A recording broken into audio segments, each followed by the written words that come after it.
Евангелие от Луки, 10 глава. На этой неделе, когда мы молились, мы разговаривали, и такое слово пришло. Готовы ли мы освободить всю нашу церковь? Каждый пастор, готов ли он пожертвовать свою церковь? И мы хотим об этом говорить. Я хочу начинать действовать по этому поводу. Толкать своих людей, чтобы они шли и освобождали других людей. Аминь. Я проповедую сегодня на теме посланники Иисуса.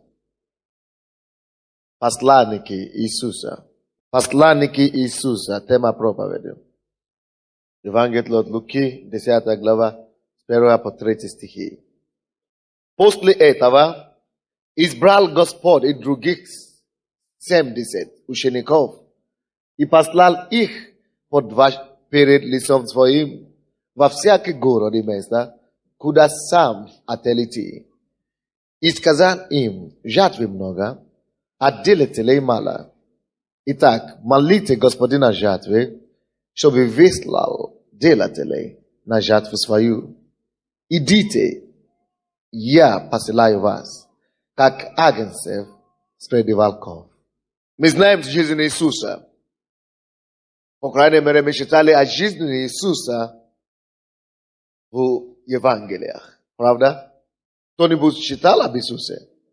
И Библия говорит нам, что Он делал что-то особенное в этом месте, которое мы читаем.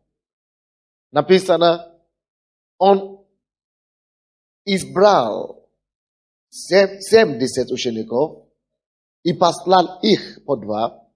И, конечно, когда речь идет о том, что Иисус избрал учеников или послал их, или когда речь идет об учениках, речь не идет только о тех, которые были тогда. Вы понимаете, да? Мы тоже ученики Иисуса, вы это знаете, да? Но тут речь идет пока о тех учениках. Он избрал и выбрал 70 учеников. И Библия говорит нам, Он послал их перед лицом своим по 2. Самое интересное здесь, что написано, Он не просто послал их куда угодно. Если заметите это первый стих, написано, Он послал их по 2 перед лицом своим, тот город, то место, куда Он сам хотел идти. Вы обращались внимание? Куда Он сам хотел идти. Дело в том, что Иисус всегда полный желания идти и проповедовать людям о Царстве Божьем. Идти и рассказать людям о Боге, который дает надежду. И однажды Он обнаружил, что Он один, как одна личность, не охватит весь города этого мира. То есть вас знает, что один человек, плоти, физически, не в состоянии охватить все города и села, даже Украины, тем более за 3,5 года. Иисус это осознал, что Он не справится, что это невозможно физически, и что Он решил делать. Иисус переживает о людях. Иисус желает, чтобы люди видели Его, и чтобы Он мог разрешить их проблемы. И Он видит, что я не успеваю. Давайте откроем Евангелие от Матфея, 9 главу. Евангелие от Матфея 9, 35 стих и 36. И ходил Иисус по всем городам и селениям, уча в синагогах их, проповедуя Евангелие Царства, и исцеляя всякую болезнь и всякую немощь в людях. Когда Иисус ходит по всем селениям и по всем городам, Он не просто ходит на экскурсию. Он не идет на экскурсию. Что Он ходит делать? По этому месту Писания, которое мы читали, что написано? Он ходит, проповедуя. Это первое. Второе, что Он делает? Уча. Это написано уча и проповедуя. он учил в церквях, в синагогах и проповедовал по городам. И что он еще делал третий? Исцелял. И что еще делал? Он проповедовал, учил и исцелял людей. Он не ходил по экскурсиям. Что побуждает Иисуса не сидеть на месте, но ходить по вселенным и по городам? Что его толкает? Почему он не может сидеть на месте? Очень просто. Дело в том, что все люди искали Бога, все люди жаждали Бога. И до сих пор все люди жаждут Бога. Может быть, кто-то скажет, что нет, Бог не нужен, Бог не нужен, вообще его нет. Но по их отношению к жизни, по их поступкам, можно видеть, что они стремятся к чему-то, они что-то ищут. Может быть, они сами не осознают, что это Бога они ищут. Но по их взгляд, они думают, если я зарабатываю много денег, я буду счастлив. Мне станет хорошо. Но когда они зарабатывают деньги, они обнаруживают, что что-то еще не хватает. Они думают, если я выйду замуж, все будет хорошо. Выходя замуж, они говорят, еще все хуже. А кто-то говорит, я женюсь, и все будет классно. Они женятся, и говорят, нет, вопросы не решены. Что-то нету, никогда не будет удовлетворения и истинного счастья любому человеку без Бога, без Иисуса, без Бога. Почему? Потому что Бог есть жизнь, Зоя. Бог есть жизнь, Он подарил жизнь. Если мы оторвем себя от источника жизни, наша жизнь станет сухой жизнью. Даже со всеми деньгами, которые есть на свете. Кто-нибудь видел дерево? Конечно же. Яблони, скажем яблони. Вы видели яблони? Если вы, конечно, знаете, что в каждой яблоне есть разные ветви. Да? Ветви. И на этих ветвях растут плоды. Так? Если мы отсечем одну ветву с плодами или без плодов, как вы думаете, без яблони? Это сама ветвь, сама по себе. Сможет ли продолжать приносить плодов? Она станет сухой, она осушится, засохнет и станет бесполезной и выброшенной. Это жизнь, которая подобна на жизнь без Бога. Поэтому, допустим, если вы отсекаете эту ветвь дерева, и она будет проситься к источнику, она будет проситься к питанию, она будет проситься к жизни, к воде, которую она всегда получала от источника. Это то же самое желание, которое бывает в жизни каждого человека, который живет без Бога. Он, возможно, не осознает пока, что это именно Бог ему нужен. Или именно Бога ему не хватает. Но он ищет. Он думает, может быть, это деньги или это что-то другое. Но надо, чтобы, поэтому нужно, чтобы кто-то пришел, кто бы рассказал ему истину.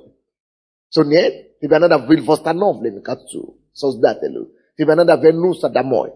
Тебе надо быть воссоединен опять с жизнью, к источнику жизни, чтобы ты мог жить подлинную жизнь. Кто убедился в этом в собственном опыте, что когда вы пришли к Богу по-настоящему, ваша жизнь стала интересной.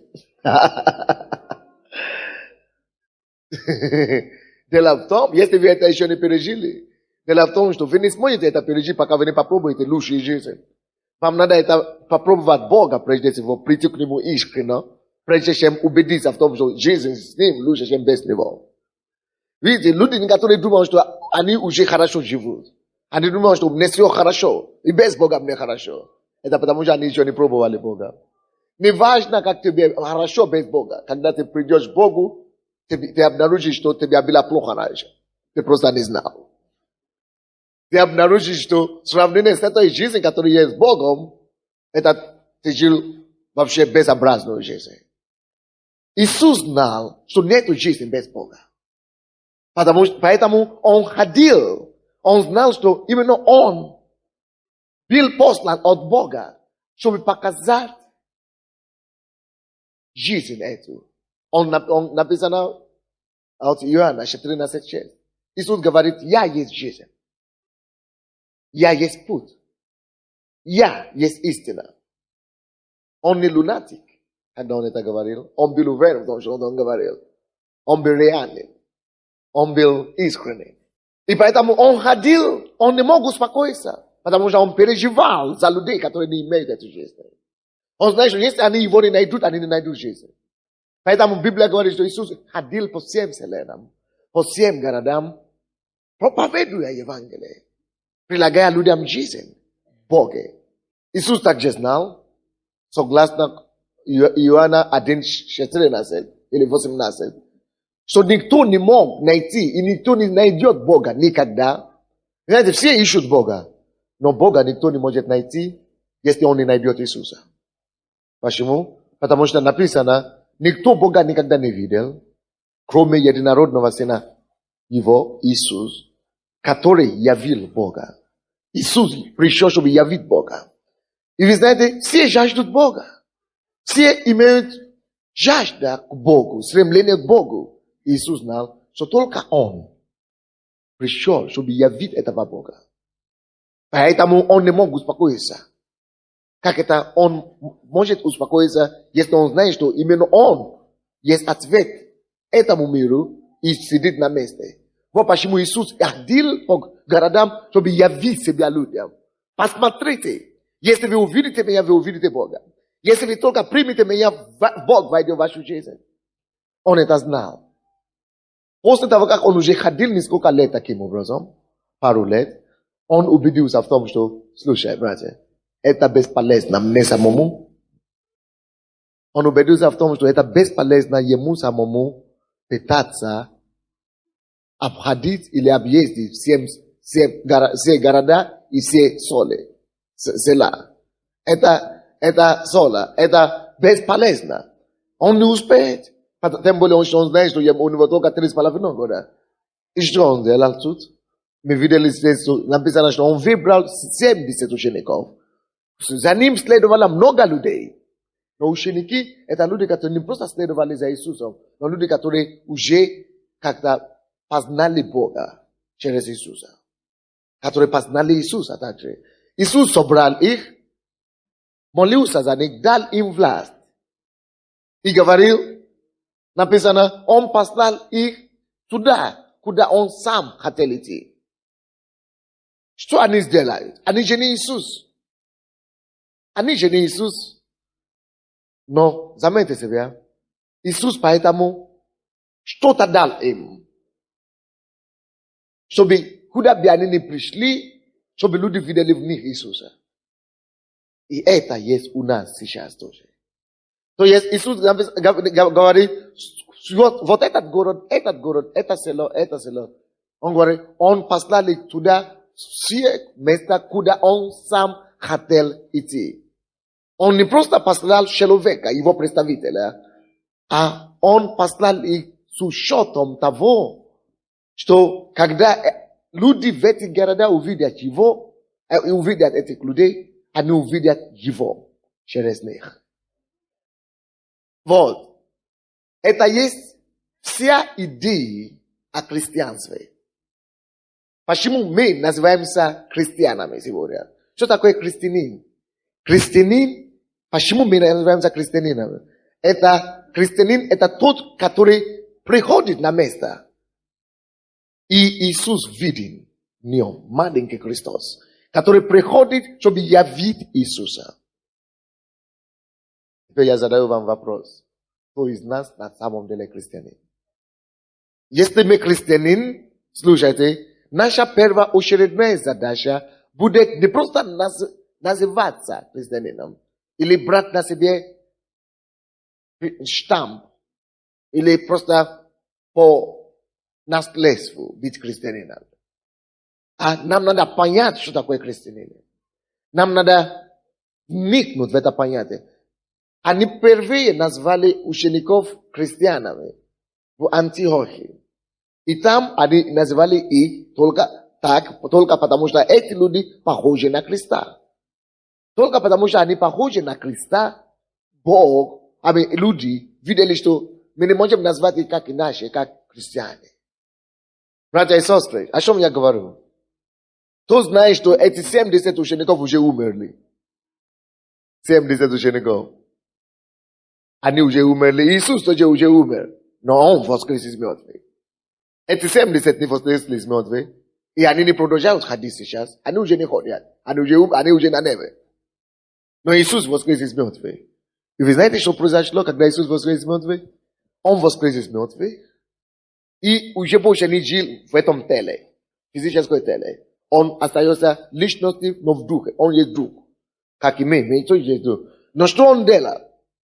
Иисус теперь ходит каждого, кто принимает его, как своим Господа и Спасителя. Поэтому, когда вы каетесь во всех своих грехах, Он умер на кресте, вы каетесь во всех своих грехах, потому что вы знаете, что Он умер на кресте, чтобы простить вам ваши грехи, чтобы Его кровь очистила вас от ваших грехов. И Он дает слово, что если вы обратитесь к Нему таким образом, и отдадите вашу жизнь Ему, Он отдаст вам Его жизнь.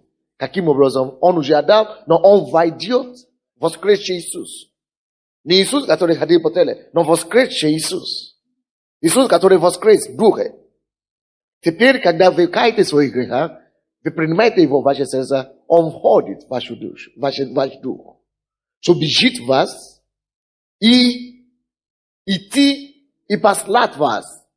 И идти по всем местам, откуда вы пришли. И другие места, куда Он вас пошлет. Чтобы явить себе опять. Вы поняли теперь, да? У нас лучшее положение, чем у учеников. Потому что те 70 ученики, Он не шел с ними. Он остался, Он просто дал им власть. Но мы сейчас, Он дал нам власть, Библии, и Он еще и вошел в нас. И еще с нами. Давайте откроем Евангелие от Иоанна. 14 глава, 20 стих. 14-20. Вы следуете за то, что я объясняю, да? Очень элементарно, да? Очень просто.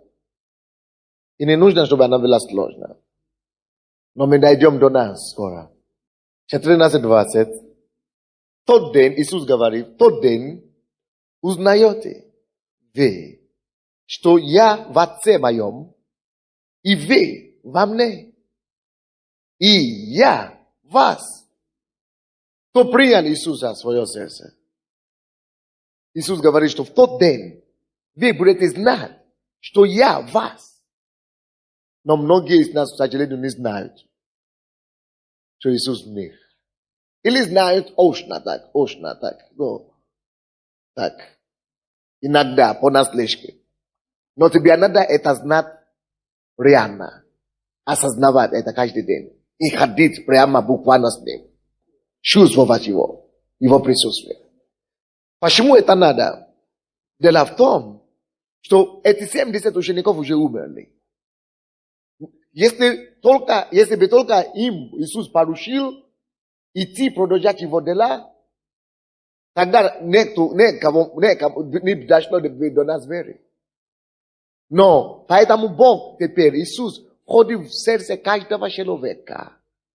Духом Святым, Он есть Дух Святой. Он Духом Святым входит в сердце каждого человека, чтобы каждый христианин не только получит прощение грехов, свои грехи, мы получаем прощение грехов, слава Богу, но плюс того, чтобы он пошел и делал все, как Иисус делал. Что я имею в виду?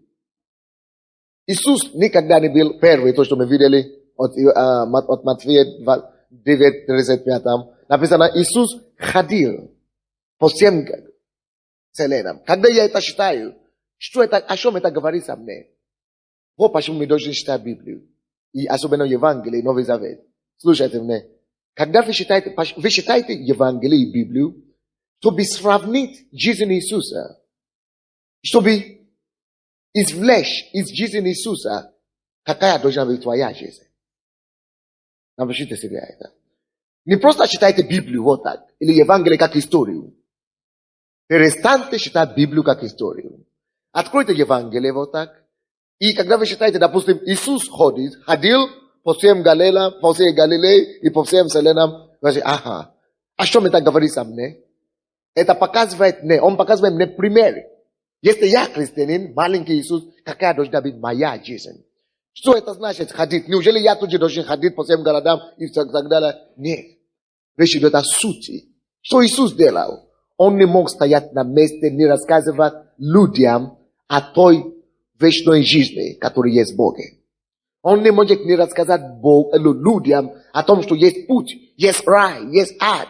Он не мог не рассказывать им о том, что есть лучшая жизнь. А если этот Иисус жив во мне, смотрите на меня и обращайте внимание. Если этот Иисус во мне, что он бы делал, когда он ходит по улице Киева? Он бы сострадал, потому что написано дальше, от Матфея, 35 вы читали, 36 написано, что когда он видит толпы народа, что он жалился над ними, потому что они изнурены и рассеяны, как овцы без пастыря. Он жалился над ними. Это то, что побуждало Иисуса ходить повсюду. Это то, что толкало его. Он жалился. Братья и сестры, разве вам не жалко, что столько людей ходят, бегут с утра до вечера по суете жизни, суетуются, они ищут чего-то, но сами не знают, что ищут. Что Иисус делал? Иисус во мне. Что он думает о них? По-моему, Иисус заинтересован, чтобы они знали, что есть лучшая жизнь. Если я читаю Библию, я говорю, ага, Иисус жалуется над этими людьми, и это мне дает знать, что я как христианин должен жалеть людей, которые не знают Господа, и стараться познакомить их с пастором их душ. Стараться познакомить их с их Создателем. Есть Бог на небе, который создал вас. Вы не с обезьяны произошли. Есть душевный покой, который Бог дает. Есть мир, который приходит от Бога, когда ты приходишь, восстанавливая отношения с Ним. Есть праведность, которая приходит от Бога и дает тебе силу и способность жить чисто, так, как нужно жить. Есть радость неописуемую, которая приходит в сердце человека от того, что он восстановлен Создателем, с Отцом. Вот то, что Иисус делал. Он шел, чтобы применять людей опять с Отцом. Мы посланники Христа сегодня. Вот почему я проповедую на этой теме. Посланники Христа. Допустим, давайте откроем другое местописание. Допустим, что Иисус делал, когда он видел больных людей? Исцеляли. Почему он исцелял их? Потому что он пришел, чтобы явить Бога Отца. Слушай, я закончу эту мысль. Это я продолжаю то, что Т.Л. Осборн учил. Что-то подобное. То есть, послушайте, Иисус пришел, когда вы читаете Библию, задавайте два вопроса себе. Имейте два вопроса под сознание себе. Во-первых, когда я читаю об Иисусе и об учениках, особенно об Иисусе, вы видите одно, какой Бог есть. Каков Бог. Допустим, мы видим, что Иисус не может стоять на месте, не рассказывая людям о примирении с Богом. Если Он пришел, чтобы явить нам Бога, значит, все Его реакции, все Его поступки должны подсказать нам, что вот таков Бог есть. Допустим, когда я вижу, что Иисус беспокоится за тех, которые не спасены, это мне говорит, это мне подсказывает о том, что Бог, который создал их, беспокоится о них. И Бог думает о том, как восстановить отношения этих людей с Ним. Бог беспокоится об этом. Бог заботится об этом. Вот почему Иисус беспокоится об этом. А если это же Иисус во мне, я должен иметь Его же чувства. Если Бог беспокоится об этом, и я беспокоюсь об этом. Не я сам, как Сандей, но Иисус во мне. Я осознаю, что Он беспокоится об этом. Он хочет еще помочь людям знать, что можно восстановиться с Богом. И поэтому я позволяю Иисусу выражать Его это ощущение, Его это чувство, Его это выражение, Его это жалости через меня. Потому что у Него нету плоти, как только моя плоть. Поэтому я и позволяю Ему использовать мою плоть. чтобы рассказать, используя мой язык, чтобы рассказать кому-то о том, что можно восстановить Богу. Используя мои руки, чтобы прикоснуться к больному человеку и исцелить его. Использовать мои ноги, чтобы ходить туда, куда где нужды есть, где люди еще не знают о Боге. То есть он во мне уже. Он чувствует это уже. Только поэтому мы читаем Библию, чтобы я мог знать Иисус, который живет во мне, каким образом он может поступать сейчас. Каким он может быть. Я считаю, что посмотри, как он себя вел здесь. Он не проходил мимо больных. Он заботился о них. Он прикоснулся к ним. Значит, он уже такой же делает сегодня. Значит, давайте, я тут не... Может быть, я не хочу самому. Я говорю, но Иисус хочет. Поэтому я должен идти. Я даю ему мои руки использовать, чтобы прикоснуться тоже к этим больным. Помочь им. Обходить их. Молиться за них. И Бог исцеляет их. Допустим, когда я видел нашу сестру, что у нее есть киста, уже меньше становится. Я уже не вижу. Где он? Слушай, я еле-еле вижу. А когда она шла еще так, туда, я увидел ярко. Уже становится меньше. Но я дал неделю, да. Я еле-еле сейчас вижу. Четверг придет, вы увидите, она будет здесь в четверг. Потому что я молился во имя Иисуса. Иисус бы не прошел мимо. Я говорю, человек женится, вышла замуж сегодня, а это есть, это неприятно. Что бы Иисус делал? Я думаю, я задал себе вопрос. Я думаю, Иисус бы хотел, чтобы убрать это самое. И я говорю, хорошо, Господь, я не могу исцелить ее, я не имею силу. Но ты же во мне, давай я буду все равно молиться. Представляю, что это твои руки. Я положил руку, и я просто поверил, сказал, что месяц. Я говорю, нет, побыстрее будет. Если это руки Иисуса, пускай четверг. Я верю, что Бог подтвердит это. Аминь. Вы увидите, будет. Давайте посмотрим другое место Писания. Евангелие от Луки, 13 глава. 13 глава, 10-17 стихи.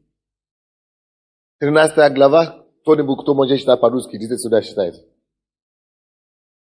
13 глава, 10 по 17 стихи. 10, 13 глава, так? 10 по 17 стихи, вот так. В одной из синагог учил он в субботу. Там была женщина, 18 лет имевшая духа немощи. Она была скорчена и не могла выпрямиться. Иисус, увидев ее, подозвал и сказал ей: «Женщина, ты освобождаешься от недуга твоего». И возложил на нее руки, и она тотчас выпрямилась и стала славить Бога. При этом начальник синагоги, негодуя, что Иисус исцелил в субботу, сказал народу: «Есть 6 дней, в которые должно делать. В те и приходите исцеляться, а не в день субботний». Господь сказал ему в ответ: «Лицемер, не отвязывает ли каждый из вас вола своего или осла от яслей в субботу и не ведет ли поить? В эту же дочь Авраамову, которую связал сатана вот уже 18 лет, не надлежало ли освободить от уз этих в день субботний?» И когда говорил он это, все противились ему, стыдились, и весь народ радовался о всех славных делах его. Спасибо. Иисус пришла в церковь и видела женщину, которая была вот такая. Она не могла ходить прямо. Она была как скорченная. Она была вот такая. И Иисус мог бы пройти мимо, как все священники и фарисеи. Им все равно, больные много по городу, ничего. Но Иисус пришел, чтобы явить Бога Отца. Когда мы считаем эту ситуацию, допустим, я считаю эту ситуацию, как христианин, и вы будете считать эту ситуацию дома, как верующие. Не просто считайте как историю. Считайте, почему Иисус это делал? Две причины, два вопроса. Он пришел, чтобы явить Иисус Бога. Каким образом Иисус являет Бога здесь, в этой ситуации? Его поступки с этой женщиной показывают нам, какая Божья реакция на эту ситуацию с этой женщиной. Поэтому это абсурд, когда мы думаем, что Бог дает болезнь. Это не Бог. Вот Божья реакция. То есть Иисус был физическое проявление Божьей реакции. Вы же не видите Бога. Вы же не знаете, что Он думает. Вот поэтому Иисус пришел, Бог пришел в плоти, в лице Иисуса, чтобы показать нам, не только говорить нам, а показать нам, какой Иисус, чтобы Бог делал в этой ситуации. Что Бог думает о таких делах. И, допустим, когда мы читали эту ситуацию, что Иисус пришел в храм в субботу и видит женщину, которая, горбатая такая, и он говорит, это же дочь Авраама. Как этот дьявол мучит ее столько лет? И он говорит, иди сюда. Возложил руки на нее и говорит, что иди, будь здорова. И, вы знаете, Бог ее исцелил сразу. Она выпрямила сразу. И люди, которые там были, сказали, что ты делаешь, Иисус? Ты скандалист. В субботу ты не должен работать. А ты пришел сюда исцелять. Они даже не беспокоятся о том, что человек стал здоров. Они просто беспокоятся о религии, о всяких других поводах. А Иисус показал нам, что Бог, о чем Бог беспокоится. Что Бог волнует. Слушайте, когда ты читаешь Библию таким образом, знай всегда реакции Бога. Вот то, что Бог думает. Вот что Бога волнует. Бога всегда волнует человека. Человек, его нужда, его душа, его состояние, его скорби волнует Бога. И Иисус это показал нам. И когда ты читаешь все то, что ты читаешь о Библии, задай себе вопрос. Значит, Иисус показывает этим Бога. Как Он показывает, что Он не хочет сказать о Боге. Мы должны знать своего Бога. Ты знаешь Бога или нет? Кто-то говорит, я его не знаю. Но я его знаю. Откуда я его знаю? Я его знал через поступки Иисуса. Я его знал через учение Иисуса. Допустим, когда Иисус вот так делает и исцеляет этого человека, это мне дал вот еще одно знание о Боге. Какое знание? Что, оказывается, Бог недоволен, когда кто-то мучается таким образом. Значит, всякое время, когда я вижу человека, кто мучается, я знаю, как Бог думает. Нет, Бог недоволен этим. Бог хочет помочь тому человеку. И как Он поможет? Это второй урок. Когда мы видим то, что Иисус делает, Он отражает волю Бога Отца и этим же самым показывает нам, что и мы должны делать. Потому что Иисуса уже теперь нет, Он в нас. И учеников уже больше сейчас нет, только мы, ученики Его. Значит, Он показывает нам не только то, что Бог бы делал, но то, что Бог бы делал, и то, что мы должны делать. Потому что мы представители Бога. Сейчас. Ты говоришь, я не знаю, у меня нет веры, чтобы исцелить этого человека. Не надо. Ты просто скажешь, слава тебе, Господь Иисус, что ты здесь. Вот, я представляю себя, что ты внутри меня, и если я только тебе арендую мою руку. Когда я положу свою руку на этого человека, пускай это будет твоя рука. Сделай то, что тебе сам бы делал. Вы поняли меня сейчас? Потому что никому показать Иисуса больше, кроме нас, христиане. Поэтому мы христиане, маленькие христа, которые отражают жизнь Иисуса и Его поступки. Поэтому, братья и сестры, две вещи. Когда ты читаешь Библию, представляй себе, вот каков Бог. Не Ветхий Завет, только Иисус пришел. Ветхий Завет это попытки познать Бога. Это были неудачные попытки. Но единственная удачная попытка это где? Все пророки это неудачные попытки познать Бога. Но единственная удачная попытка это Иисус. Поэтому, когда я вижу действия и слова Иисуса, это совершенное описание Бога. Я говорю, вот такой Бог, вот так Он реагирует, и что Он думает. А второе, я говорю, вот таким Он хочет, чтобы я был. Поэтому, если Иисус ходит по всем вселенным и проповедует, я говорю, что я тоже хожу повсюду сегодня. Я хожу на работу, туда-сюда, правильно? Значит, я не только должен быть равнодушным ко всем неверующим, которые я вижу. Если Иисус во мне, что Иисус хочет сказать им, я должен сказать им. Что Иисус хочет делать с ними, я должен делать с ними. Тем более, города изолированы по Украине. Сколько города и сколько сола в Украине сегодня еще нету ни одной церкви. Вы знаете, что их много?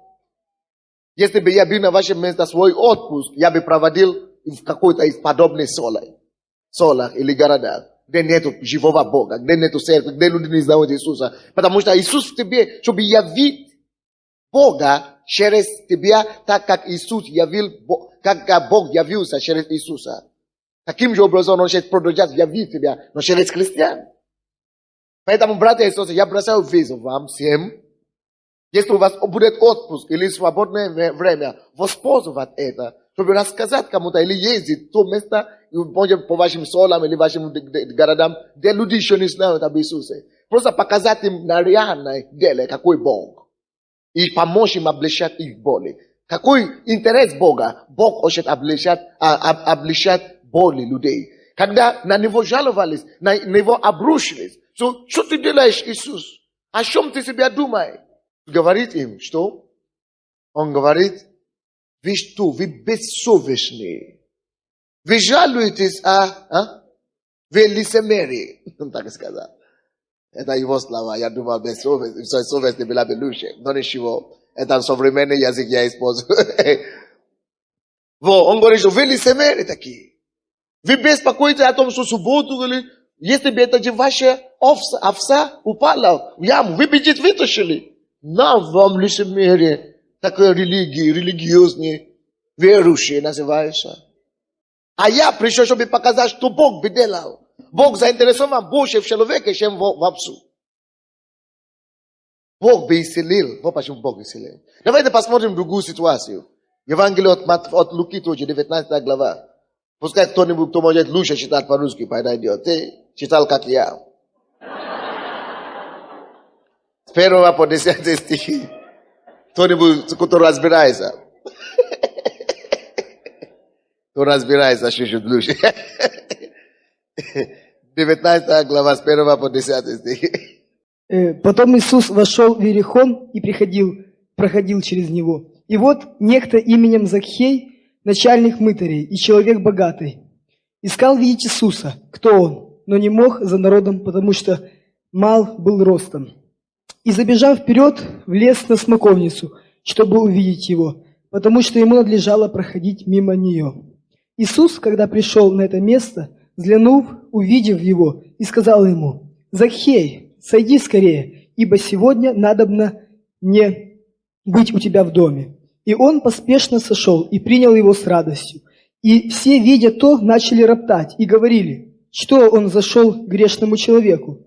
Захей же, став, сказал Господу: «Господи, половину имения моего я отдам нищим, и если кого чем обидел, воздам четверо». Иисус сказал ему: «Ныне пришло спасение дому этому, потому что и он сын Авраама. Ибо Сын Человеческий пришел взыскать и спасти погибшее». Аминь. Спасибо. Посмотрите, когда я, допустим, читал это место Писания, я задаю себе вопрос, что Бог хочет мне показать о себе здесь, о его качестве. Что новое я могу знать о Боге, о моем Спасителе, о Боге, о котором я веруюсь через эту историю. Первую ситуацию.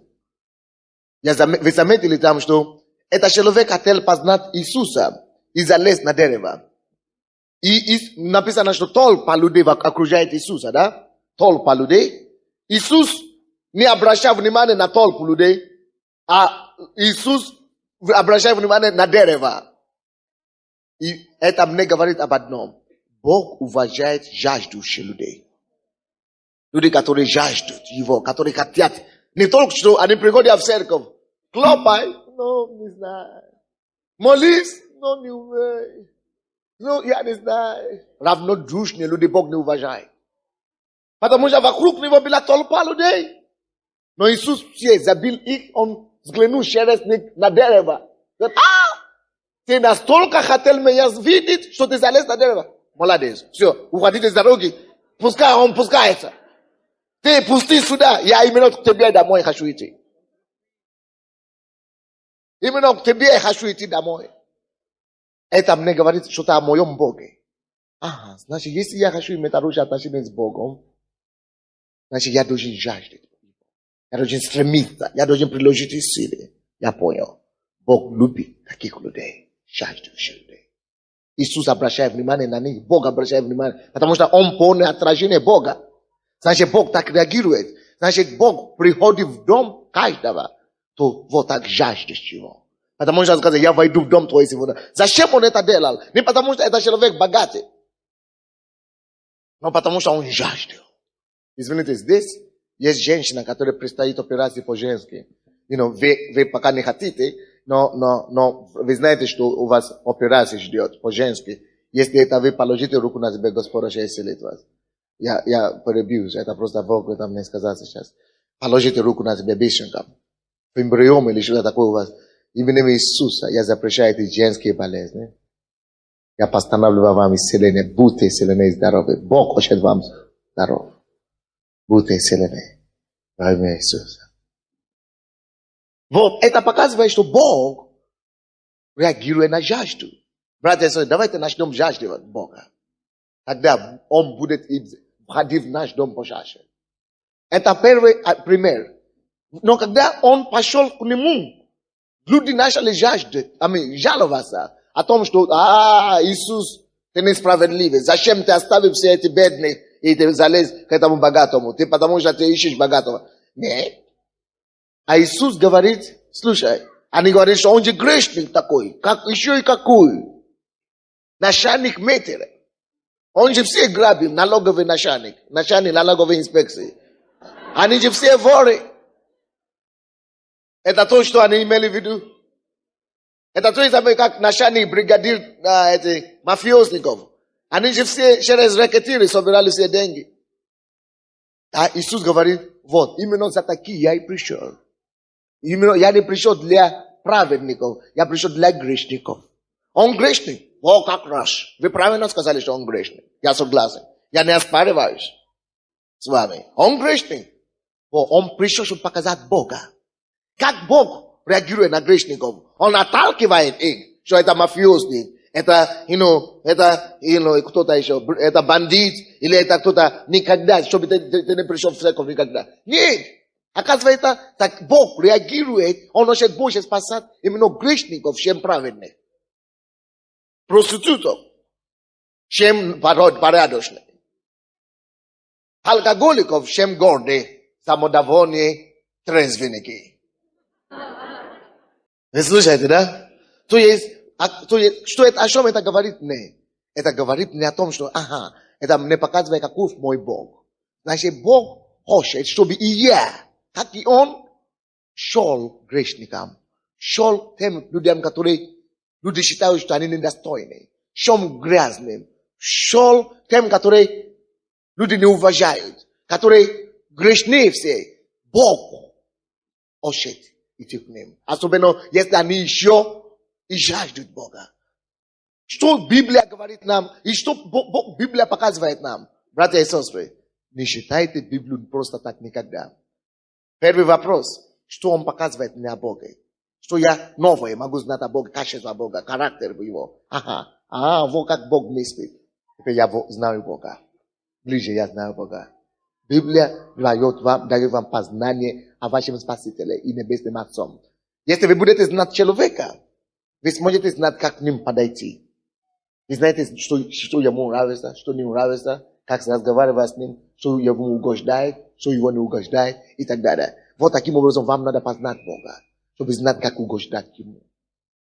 И это с одной стороны, я читаю Библию, вот это показывает мне что-то новое о Боге. Второе, что я задаю вопрос себе, когда я читаю Библию, значит, если Бог так поступает, вот такой Он хочет, чтобы я был. Таким Он хочет, чтобы я был. Вот что Он требует от меня. Значит, и я должен быть таким для моего мира. Мы посланники. Я заканчиваю. Давайте откроем 2 Коринфянам. Мы посланники Иисуса. Я не знаю, кто-нибудь доходит до вас то, что я говорил, или я слишком много объясняю? Слишком много объясняю, да? Доходит.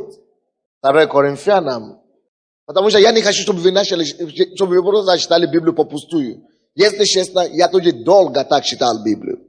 На пустую. Долго как, хорошо, узнаю что-то. Хорошо, но надо по-другому. Надо видеть Бога в Библии. Надо познавать Бога через Библию. Конкретно. И надо в Библии познавать себя, каким я должен быть. Какой я должен быть. Иисус во мне, каким Он хочет быть во мне. Через меня, каким Он хочет отражаться. 2 Коринфянам 5, 18 по 20. по 20 стихи. 2 Коринфянам 5, 18 по 20 стихи. Все же от Бога, Иисусом Христом, примирившего нас с собою и давшего нам служение примирения. Допустим, когда я читаю это место Писания, я задаю себе вопрос, какой план Бога? Что это мне говорит о Боге? Написано, все же от Бога, хорошо? Иисусом Христом, примирившего нас с собой. Ага. Это мне говорит что-то о Боге. Значит, Бог знает, что все от Него. Но все отошли от Него. Но поэтому есть Иисус, который должен опять примирять нас к Богу опять. Изначально все от Бога. Все же от Бога. Но почему-то что-то случилось. Мы знаем, что случилось через Адама и Еву. Но написано дальше, Иисусом Христом, это как мост. Примирившись, значит, мы все оригинально изначально были от Бога. Но все сейчас опять живут без Бога. Какой ответ? Бог послал Иисуса, чтобы примирить их опять с собой. Значит, это одно, то, что это мне дает о Боге. И что это мне дает о себе? Что я должен для себя взять? Примиривший нас с собою и давшего нам теперь, верующим, дашь мне, Сандею, служению примирения. Значит, Иисус примирил, дан, чтобы примирить мир с Богом, человека грешного с Богом, и мне тоже, то же самое. Все то, что Иисус делал, это пример для нас, чтобы мы могли продолжить. Примиривший с собой и с Богом, и нас с Богом, Иисусом Христом, и нам, давшего такое же служение, как у Иисуса. Все то, что Иисус делал, мы должны позволять Ему сейчас делать, но через нас, через мое тело, через мои руки, через мои ноги. Аминь. Позволить моему сердцу любить людей, как Иисус любит людей. Или как Он хочет, как Он хотел бы любить людей. Ты знаешь, что Иисус хотел бы любить людей сегодня. Но Он не может это делать без моего сердца. Через мое сердце Он может дотрагивать людей, любить их. Через мои руки Он может прикоснуться к ним. Только я и ты должны позволить Ему. Не только пастор, не только проповедник. Что? Вы думаете, что только пастор христианин здесь? Нет, все мы христиане. Нам всем дано служение примирения. 19 стих. Потому что Бог во Христе примирил с собой мир, не меняя людям преступлений их, и нам дал слово примирения. В Иисусе Христе мир уже примирил, Бог уже примирил мир с собой через Иисуса Христа. Каким образом? Многие люди ошибаются. Мы ходим, чтобы проповедовать людям, что им надо покаяться, и потому что им надо то делать, им надо просто пойти людям сказать. Слушай, уже Бог уже тебя примирил с Ним. Надо только, чтобы ты согласился с Богом. Это уже случилось. Не надо, чтобы это случилось. Это еще раз. Это уже состоялось. Надо только, чтобы люди пришли и взять это. Вот почему нам дано слово примирения. Только чтобы мы несли это слово, чтобы слушай, благая весть. Уже кто-то умер за тебя. Уже твои грехи прощены. Только ты сейчас пройди, испокайся в эти грехи, отдай эти грехи, и все. Ты примирен с Богом. Бог уже в прошедшее время, написано там, в 19 стих, Он уже примирил мир с Богом. Но мир не знает об этом. Вот почему мы имеем слово примирения. Вот почему Иисус проповедовал. Вот то, что Он проповедовал. Вот то, что мы должны проповедовать. О том, что Бог уже примирил их с собой. Не надо бояться Бога. Кто-то говорит, что я не могу прийти к Богу, я грешный. О, я такой страшный грешный. Бог мне не простит. Ерунда. Дебютант, или как мы говорим. Не знавший ничего, это дилетант. Почему он дилетант? Потому что Библия говорит, что Бог уже его грехи простит. Недавно. А он еще и боится, что Бог его не простит. Дилетант настоящий. Ты не об этом речь. Бог тебя уже простил. Надо только, чтобы ты пришел и взял это. Не беспокойся, что Бог меня не простил. Тот, что я сказал. Написано, Он же примирил Иисусом Христом мир с собой. А нам только дали это слово примирения. Слушай, идите рассказывайте людям о том, что, слушай, оказывается, Бог тебя уже простил. Ты только иди и возьми. Как мне возьми это? Как мне это взять? Осознать эти все твои грехи, отдать Ему, отказаться от Него, отдать крест. И ты увидишь, что что-то с собой произойдет. Ты увидишь, что ты уже примирен с Богом. Просто исповедовать, покаяться, просто отдать. И ты увидишь, что все с тобой произойдет по-другому. Следующий стих. 20 стих. Итак, мы посланники от имени Христова. И как бы сам Бог увещевает через нас. Братья и сестры, кто работает через нас? А? Кто? Сам Бог. Иисус есть Бог. Дух Святой есть Бог. И Он в нас. И Бог через нас увещевает. Бог через нас говорит. Бог через нас хочет действовать. Бог через нас хочет любить. Бог через нас хочет прикоснуться к кому-то. Он говорит, что в тот день вы будете знать, что я в вас, вы во мне, и я в Отце моем. Вы в нем, и Он в нас. Бог с тобой, осознай это, ощущай это. И поступай, когда ты читаешь Библию, види подражение действия Иисуса и подражай Его. Види действия учеников и знаешь, что я такой я должен быть. Иисус должен жить через меня. Поэтому и говорится, что в этом 20 стихе, итак, мы посланники от имени Христова, и как бы сам Бог увещевает через нас. От имени Христова просим, примиритесь с Богом. Давайте склоним нашу голову. Поговори с Богом, скажи, Господь, я осознал сегодня, что я твой посланник, что ты живешь во мне, что ты со мной, и что ты хочешь меня использовать, чтобы прикоснуться к миру. Ты живешь во мне. И я знаю, ты хочешь продолжать твое дело. Ты хочешь продолжать твою работу. Ты хочешь дотрагиваться до людей. Так как ты это делал в прошлый раз. Но через меня сейчас. Потому что у тебя нету тела, у тебя нету плоти другой. Кроме моей плоти, кроме плоти христианина. Поэтому действуй через меня. Ты во мне, я знаю. Ты со мной, я знаю. Я хочу подражать тебе. Я хочу делать то, что ты делал. Если бы ты был в моей плоти. И ты есть в моей плоти. Я хочу жить с тобой и для тебя. Я хочу дотрагиваться к миру через тебя.